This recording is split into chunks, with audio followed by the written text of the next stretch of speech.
Sorry about that, got cut off there.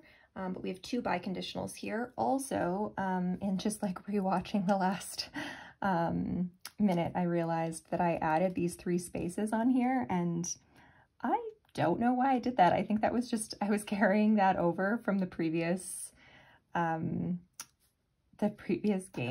So yeah, that is not correct.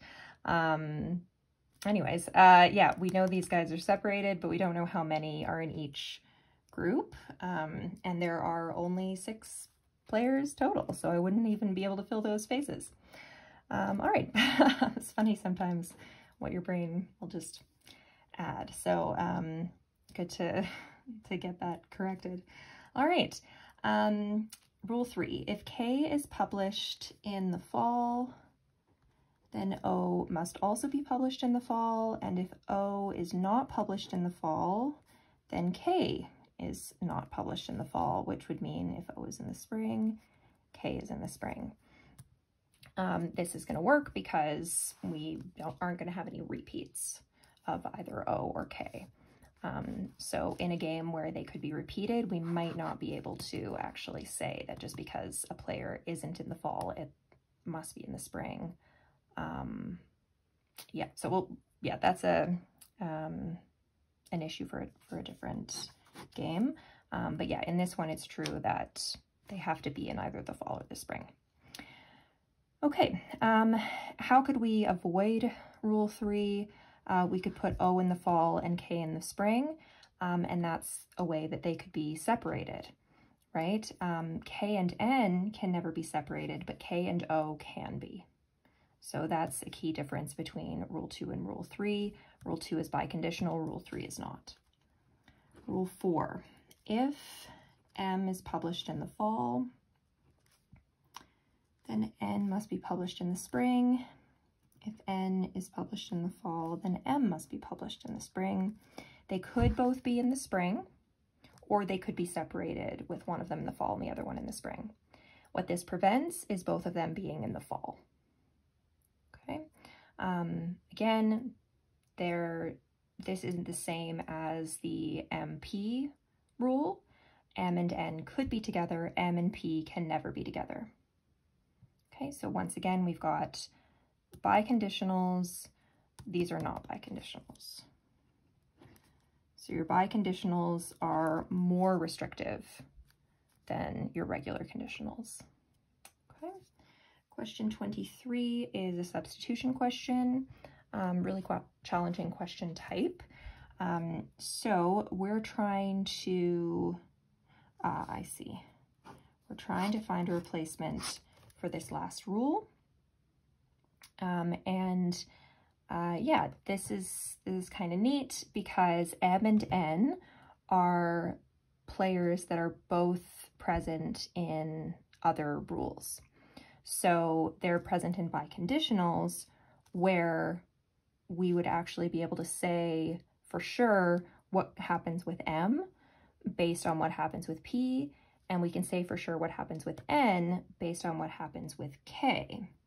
So the first clue that I can give you here is if you're being asked to substitute a rule that, like find a perfect substitute for a rule that involves players that are present in rules that are going to still be in effect, then see if you can find a way of like subbing in that player and if there are any answer choices that kind of like allow you to do that.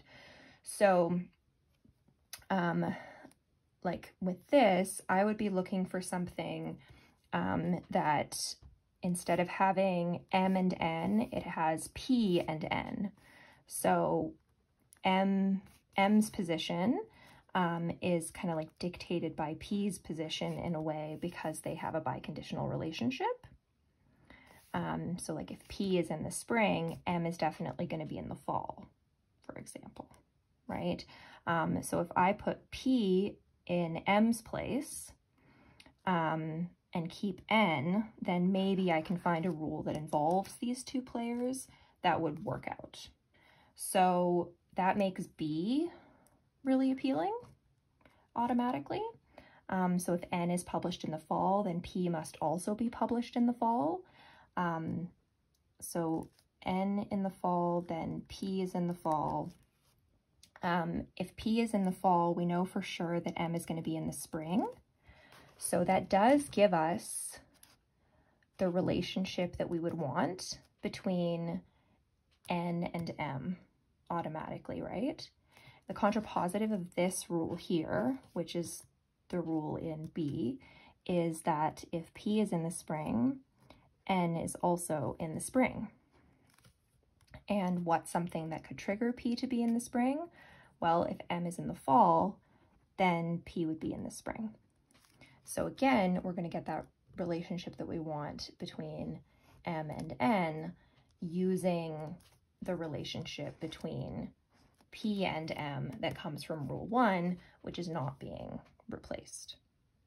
So we can derive Rule 4 from answer choice B plus one of our original rules, and we would end up having the same effect on the schedule. It wouldn't actually change any of the deductions that we'd make because we would get the same relationship between M and N that we had before, and we're not changing anything else. So substitution questions are the hardest question type in games, typically, and you're very likely to have at least one substitution question in the section, but probably not more than one.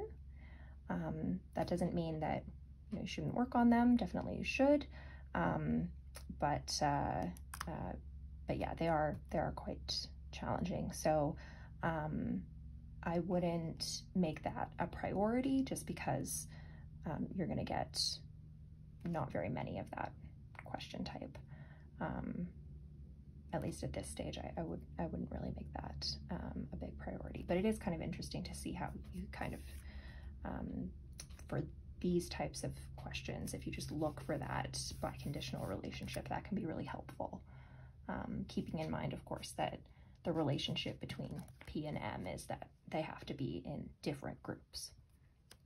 Whereas with K and N, you could just put K in N's place and it would work out exactly the same because they always have to be together.